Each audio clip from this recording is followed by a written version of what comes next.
মই এই বাঁহ বেতৰ জড়িতৰ লগত প্ৰায় 30 বছৰ জড়িত মোৰ। মই ল'ৰালি কালৰ পৰাই এইখিনি মনত ভাবিছিলোঁ। শিক্ষাটো মোৰ কম হোৱাৰ পিছতে যিহেতু নেকি আমি বানপানীত দুৰ্বল হোৱা মানুহ, স্কুল বেছি লাভ কৰিব নোৱাৰিলোঁ শিক্ষাটো। তাৰপিছতেই খেতিত নামিলোঁ, দেউতাৰ খেতিও কম। তাৰপাছতেই যেতিয়া কঠীয়া বাৰী ক'ৰবাত সাফলত ক'ৰবাত বাৰীত পাৰি থৈ আহে, এই কুকুৰ চৰাই খেদিবৰ কাৰণে যাব লগা হয়। যাওঁতেই মানে তেতিয়া পুৰণা তুমবোৰ খুলি পাটিদৈ টঙাল তোলাই ঠিক তেনেকৈ তাৰ চাপে চাপে বহাই মই প্ৰথম মোৰ আৰম্ভ বাঁহ বেতৰ কামবোৰ তুমটোৰ লগতে জড়িত। প্ৰথম তুমত শিকিছিলোঁ। এতিয়া বহুবোৰ কামেই মই কাম কৰোঁ, কিন্তু এটাই বস্তু নবনাওঁ আৰু দোনটো নবনাওঁ।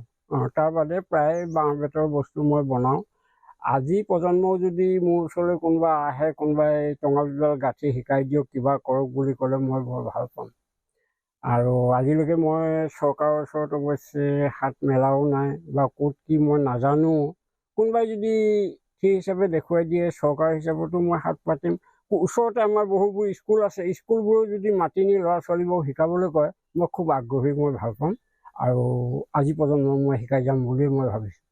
বিক্ৰীসমূহ মানে মই ঘৰতে বহিয়ে কৰোঁ। আমাৰ গাঁৱলীয়া আইসকল আহে, 4-5খন গাঁৱৰ দূৰৰ পৰাও আহে। চালনী বিচাৰি আহে, খৰাহি বিচাৰি আহে, পাচি বিচাৰি আহে। ঠিক এইদৰে তেখেতলোকে আহি ঘৰত চাহ তামোল খাই কথা দুষাৰ পাতোঁ, গাঁও জ্ঞাতিক খা খবৰ লওঁ, ভাল লাগে।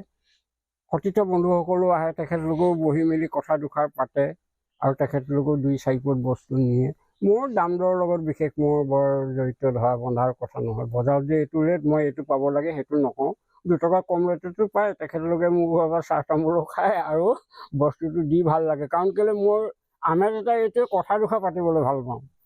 ঠিক এইদৰে চলি কৰি পৰিয়ালটো চলাই আছোঁ আৰু।